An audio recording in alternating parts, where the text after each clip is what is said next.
बिस्मिल्लाहिर्रहमानिर्रहीम, अस्सलाम वालेकुम। Welcome back to B.A kitchen corner. उम्मीद है आप सब लोग खैर खैरियत से होंगे और बहुत मज़े में होंगे। तो जैसा कि आप सबको पता है कि गर्मियां आ चुकी हैं और हम लोग काफ़ी अरसे से वेट कर रहे थे कि जल्दी से आम भी आ जाए, क्योंकि हम सबका फेवरेट फ्रूट होता है मैंगो। तो अब जो है अल्हम्दुलिल्लाह आम जो है वो आ चुके हैं, पर आज जो है हम लोगों ने कच्चे आम लिए हैं, ठीक है, वीडियो बनाने के लिए। क्योंकि आप लोगों को पता है कि इस सीज़न में आम की चटनी भी कितनी ज़्यादा शौक से लोग खाते हैं, ठीक है, और हम सबको भी बहुत पसंद है। तो आज हम लोग कच्चे आम की चटनी बनाने लगे हैं। बहुत ही टेस्टी होती है, खट्टी मीठी सी होती है और मुझे तो बहुत ज़्यादा पसंद है। उम्मीद है आप सबकी को भी बहुत पसंद होगी। तो आप लोग कमेंट सेक्शन में हमसे शेयर कर सकते हैं कि आपको किस किस्म की चटनियाँ पसंद हैं। हम लोग नेक्स्ट टाइम उसकी रेसिपी भी ट्राई करेंगे और आपको बनाना ज़रूर सिखाएंगे इंशाल्लाह। तो अभी मैं आप लोगों को दिखाती हूँ कि कच्चे आम हम लोगों ने लिए हुए हैं। ये देखें, और ये देखें कितने प्यारे लग रहे हैं और मेरा तो दिल कर रहा है, मुंह में पानी आ रहा है, खट्टे खट्टे होंगे। तो चलते हैं अपनी रेसिपी की तरफ। चलने से पहले अगर अभी तक आप लोगों ने मेरे चैनल को सब्सक्राइब नहीं किया तो जल्दी से चैनल को सब्सक्राइब कर लें और साथ लगे हुए बेल आइकन को भी प्रेस कर लें, ताकि मेरी आने वाली तमाम वीडियोस के नोटिफिकेशन इजीली आप तक पहुंच सकें। तो सबसे पहले मैं आप लोगों को मसाले बताऊँगी, ठीक है। तो मसाले डिस्कस कर लेते हैं। सबसे पहले है ginger powder 1/4 tablespoon, black salt 1/4 tablespoon, salt हस्बे ज़रूरत, red chili powder 1/4 tablespoon और ब्लैक पेपर 1/4 टेबल स्पून। तो ये सारे हमारे मसाले हो गए हैं। तो चलते हैं मैंगोज़ की तरफ। 1/2 kg हम लोगों ने कच्चे आम लिए हैं और अब हम इनको पील कर लेंगे, ठीक है। मैंगो को पील कर लेंगे।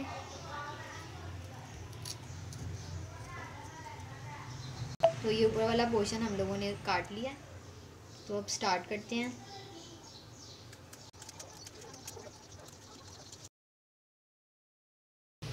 आफ्टर पीलिंग मैंगो मैं अब कट कर चुकी हूँ। तो अब हम चलते हैं अपने नेक्स्ट स्टेप की तरफ। तो सबसे पहले हमने फ्राई पैन में थोड़ा सा पानी शामिल किया, तकरीबन 1/2 कप के करीब या उससे थोड़ा सा ज़्यादा ले लें, और उसे हमने थोड़ा सा बॉईल कर लिया। और अब इसी पानी में मैं मैंगो शामिल कर रही हूँ और इसे मैं तब तक पकाऊंगी जब तक ये थोड़े से नरम नहीं हो जाते। मैंगो को पानी के साथ बॉईल करने का मकसद ये है कि ये थोड़े से सॉफ़्ट हो जाएं और हम इजीली इसे मैश कर लें। तो 5 to 10 मिनट्स में ये बहुत अच्छे तरीके से सॉफ़्ट हो जाएंगे। तो ये देखिए जनाब, ये सॉफ़्ट हो चुके हैं और ये इतने नरम हो चुके हैं कि अब ये इसी चम्मच की मदद से मैश हो जाएंगे इजीली, कोई ग्राइंडर की ज़रूरत नहीं है। तो अब हम इसे साथ साथ मैश भी कर लेंगे।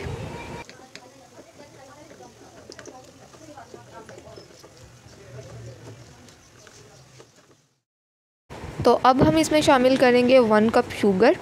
ये डिपेंड करता है मैंगो के टेस्ट पे कि मैंगो आपने किस कदर खट्टे लिए हैं। अगर मैंगो बहुत ज़्यादा खट्टे हैं, सॉर इन टेस्ट हैं, तो आप क्या करें, इतने ही अमाउंट में शुगर मज़ीद ऐड कर दें। तो शुगर हमने ऐड कर ली है। अब अच्छे तरीके से इसे मिक्स करेंगे।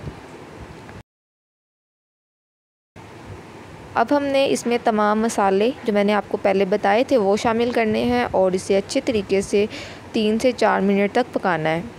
तो कलर देखिए इसने कितना मज़े का चेंज किया है। अब मैं इसमें शामिल कर रही हूँ सिरका 2 खाने का चम्मच। सिरके से क्या होगा, हम इसे लॉन्ग टाइम के लिए स्टोर कर सकते हैं। तो ये देखिए थिक हो चुकी है और कितनी मज़े की चटनी हमारी रेडी हुई है, खट्टी मीठी सी।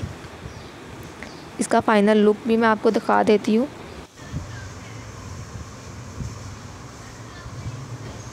तो मज़ेदार सी हमारी कच्चे आमों की चटनी जो है वो रेडी हो चुकी है।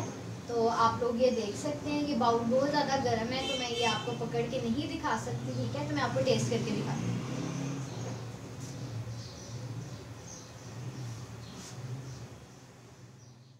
बहुत ही अच्छी सी खट्टी मीठी सी हमारी चटनी जो है वो रेडी हो चुकी है। मुझे तो बहुत मज़ा आया, बहुत ही ज़्यादा टेस्टी है। तो आप लोग इसको ज़रूर ट्राई करिएगा और हमें कमेंट सेक्शन में बताइएगा कि आपको रेसिपी कैसी लगी। और अगर रेसिपी अच्छी लगी तो वीडियो को लाइक शेयर कमेंट लाजमी कीजिएगा और चैनल को सब्सक्राइब करना मत भूलिएगा। नेक्स्ट वीडियो में मुलाकात होगी। अपना बहुत सारा ख्याल रखिएगा। Thanks for watching. अल्लाह हाफ़िज़।